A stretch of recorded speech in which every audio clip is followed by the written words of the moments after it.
technological support to enable them offer productivity-enhancing services to farmers.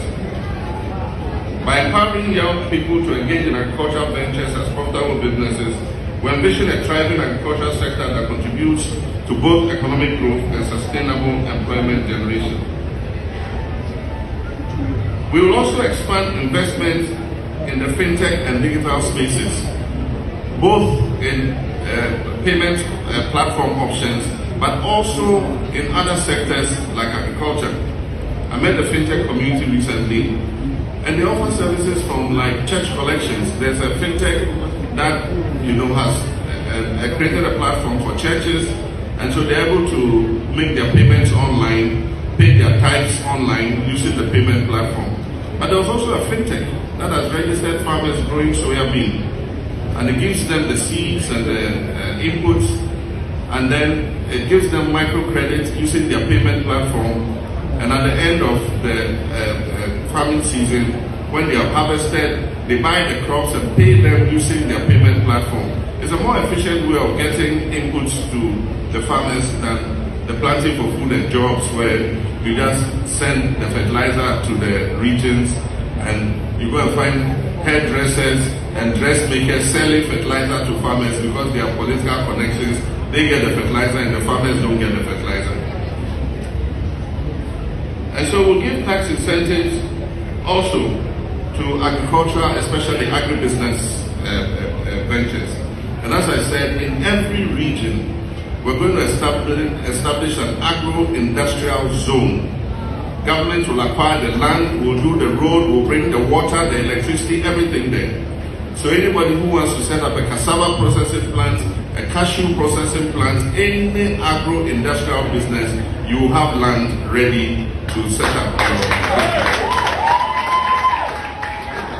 And this is going to be all the 16 regions. And so our industrialization policy is a bit different from the one district, one factory. We don't believe that business and industry align with political delineations. They align with the value chain.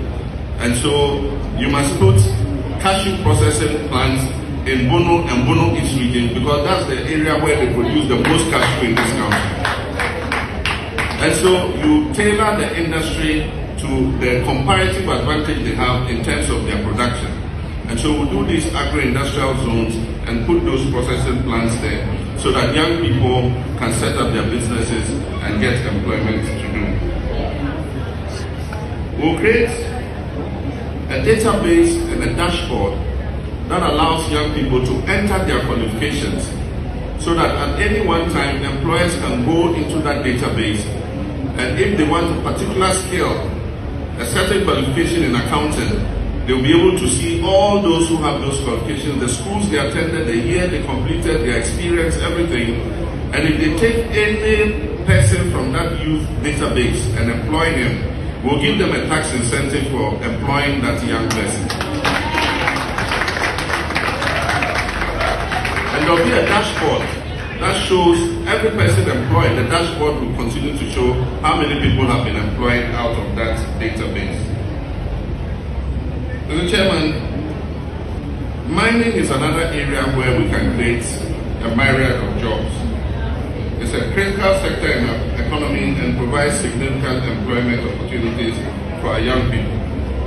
However, it is essential to acknowledge the potential environmental risks associated with this industry, particularly in terms of destruction of our natural habitats and water bodies, as exemplified by Galamsey. We are committed to striking a balance between economic development and environmental conservation. Therefore, we will actively support small-scale mining operations that adhere to stringent environmental standards. In addition to that, we're going to employ a lot of the young people currently engaged in Galamsey. We're going to employ them in reclamation of the land and planting of trees to reclaim the lands that have been destroyed. And so young people are going to be recruited, they'll be paid a monthly income to grow trees, not plant trees.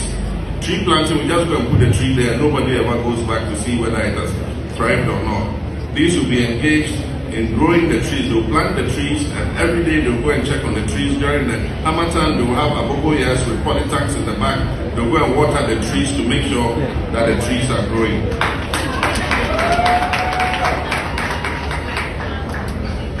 By encouraging responsible mining practice, we aim to mitigate the negative impact on our environment while ensuring the continued livelihood of those engaged in the sector. Additionally, we will prioritize the streamlining and enhancement of community mining schemes to encourage local communities to actively participate in legal mining activities while ensuring that the benefits are distributed equitably. These and many other practical and transformative sector-specific programs are being codified in our manifesto. And when the manifesto comes, you find broader policies in that manifesto with regards to job creation and the educational sector.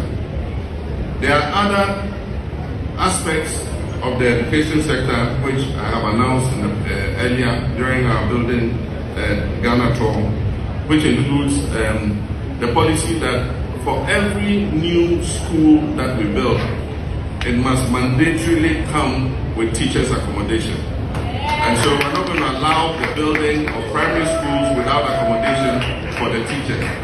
You know, one of the major things that discourages teachers from going to the rural areas especially is that they cannot find accommodation. And so every school, if it's designed and costed, must have teachers' accommodation alongside. We've had on the books the idea of incentives for rural teachers. It is a 20% in markup of their basic salary for teachers who teach in rural areas.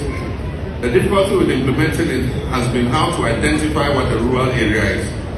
And so we intend to sit with the teachers' unions and together map out what rural schools are. And once we know which the rural schools are, those teachers who agree to go on posting to those schools will get 20% of their basic salary as an incentive for going to the rural schools. We'll also have a teachers' housing scheme. Government is going to partner with NAT and NAGRAT and all the teachers' unions. And we're going to give counterpart fundings in addition to their funding. And teachers are going to be able to decide where they want a house built for them. You must have at least 15 to 20 years of your working life ahead of you. And government will guarantee to do the deductions over 20 years. The houses will be indexed in cedis, not in dollars. And so the price of the house will be in cedis. And every month a contribution will be taken from your salary to pay for the house, so that by the time you go on retirement, you will not go to your family house and go quarreling with your relatives and say, this was my grandmother's room and I'm coming back to stay there.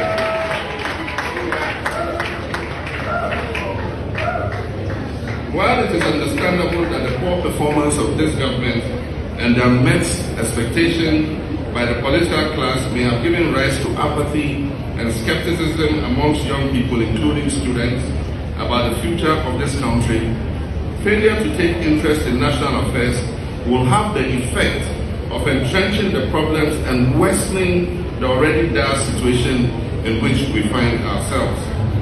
I therefore enjoin young people to take an active part in our politics and in what goes on in our country. I however urge the young people of the country to keep hope alive and not to despair, even as there appears to be no light at the end of the tunnel. NDC will provide that light and that hope.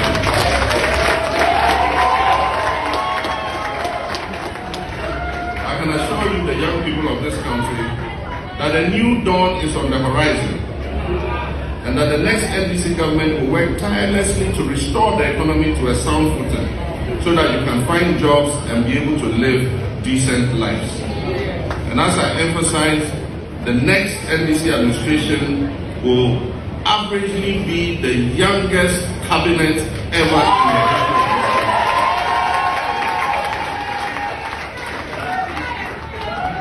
I therefore invite the teeming masses of Ghanaian youth to join forces with our party, the NDC, as we wage this campaign to wrest power from a clearly underperforming government that has effectively destroyed our economy and made life unbearable for us all.